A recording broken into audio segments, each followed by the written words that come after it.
بسم اللہ الرحمن الرحیم۔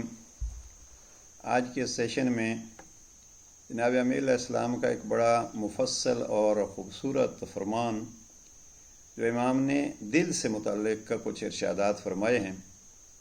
دو جملے ابتدائی امام کے یہ ہیں کہ دل کو زندہ کرو، اور دوسرا جملہ ہے دل کو مردہ کرو۔ اب یہ دو متضاد اور یہ علی ہی کا کام ہے۔ جورج جردہ اکا اور بالخصوص شیخ محمد عبدو مصری جب شرح لکھتے ہیں نہج البلاغہ کی تو کہتے ہیں کہ مجھے نہیں سمجھ آئی نہج البلاغہ پڑھتے ہوئے کہ جب وہ میدان میں پکارتے ہیں تو یوں للکارتے ہیں کہ گویا اور دنیا کی کوئی چیز ان کے سامنے ہے ہی نہیں، اور جب محراب عبادت میں ہوتے ہیں تو یوں روتے ہیں کہ بس ان کے سامنے کچھ ہے ہی نہیں، اور یہی گریہ ہے۔ یہ ان کو کہتے ہیں جناب امیر علیہ السلام کی ذات کے بارے میں کہتے ہیں جو میں افی کا ازدادو، اے علی آپ میں ضدیں جمع ہیں۔ اب ایک طرف فرماتے ہیں دل کو زندہ کرو، دوسری طرف فرماتے ہیں دل کو مردہ کرو۔ اب یہی حقیقت میں حکمت بھرے اقوال ہوتے ہیں جو ایک ایک جملہ انسان کی زندگی کو بدل سکتا ہے۔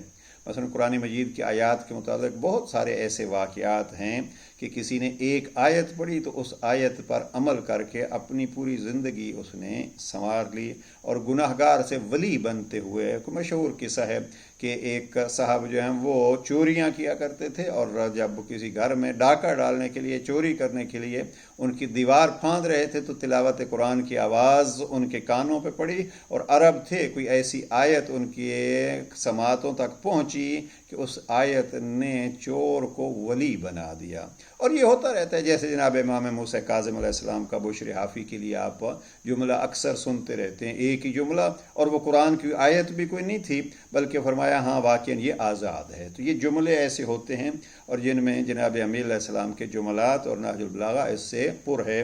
بس بہت ساری چیزیں امام نے دل کے لیے فرمائی ہیں، اور جوانوں کے لیے بالخصوص یہ ہے کہ جوانوں کا دل اکثر جو ہے وہ بے قابو ہوتا ہے۔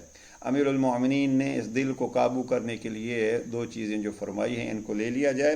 پہلی یہ امام فرماتے ہیں کہ اپنے دل کو قابو میں لاؤ، اپنے دل کو زندہ کرو، کس کے ساتھ؟ وعظ و نصیحت کے ساتھ، اور اپنے دل کو مردہ کرو زہد کے ساتھ، رب کی باتیں اس کو سناؤ۔ اب موعظہ کیا ہے؟ جس سے ہمیں دل کو زندہ کرنا ہے، اور زہد کیا ہے؟ جس سے ہمیں دل کو کنٹرول کرنا ہے۔ مردہ لفظ سے مراد یہ ہے کہ اس کو آپ اپنے کنٹرول میں لاؤ، اس کو خوشی بخشو۔ کیونکہ ہمارے ہاں یہ ذہن میں جملہ آ گیا تو عرض کرتا جاؤں، ہمارے ہاں زاہد وہ ہوتا ہے کہ جو ہر وقت منہ لٹکائے ہوئے ہو اور محسوس ہو کہ اس سے کوئی بہت بڑا نقصان ہوا ہے۔ نہیں، جناب امیر علیہ السلام نہج البلاغہ میں فرماتے ہیں کہ بشاشت لفظ استعمال کیا ہے کہ آپ کے چہرے پہ مسکراہٹ ہوگی تو آپ دوسروں کو قریب کرنے کا ذریعہ بنیں گے۔ اب دل مردہ کرنے سے مراد یہ نہیں ہوتی کہ آپ جو ہے وہ چہرہ لٹک رہا ہو اور آپ کے چہرے سے حزن کے اور غم کے آثار نظر آ رہے ہوں، نہیں۔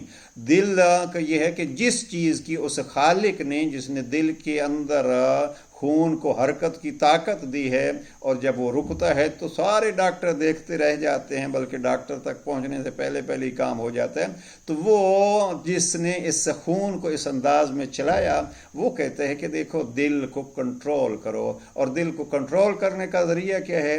کہ اس کو لے جایا کرو مردوں کے پاس، دکھایا کرو اس کو کہ آپ کتنے طاقتور ہیں، کل یہ طاقت ختم ہو جاتی ہے۔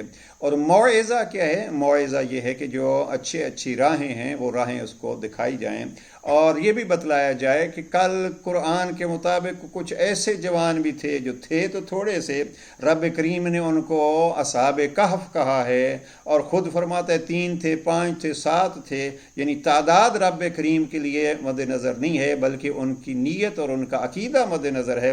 پھر رب نے ان 3، 5، 7 کے لیے کیا کیا؟ ایک پوری غار کو کہا 300 سال ان کی تو نے حفاظت کرنی ہے۔ اور اسی کو اگر ایام ازاں ہیں، اگر آپ اس کو دیکھیں اس اعتبار سے کہ کوئی اتنا پسند آیا ان کا یہ کردار قرآنی جناب سید الشہداء کو کہ جناب سید الشہداء کٹے سر سے اگر ذکر کر رہے تھے تو انہی اصحاب کہف کا۔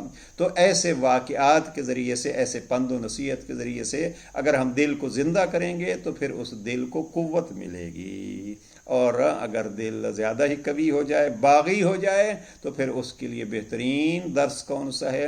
وہ ہے قبرستان۔ کبھی کبھی انسان اس کو لے جائے اور اس کو دکھائے کہ وہاں بڑے بڑے قوی خاموش سوئے ہوئے ہیں۔ پروردگار ہمیں فرامین ائمہ سے، بالخصوص ہمارا موضوع نہج البلاغہ ہے، اس سے زیادہ استفادے کی توفیق نصیب فرمائے۔ والسلام علیکم ورحمۃ اللہ۔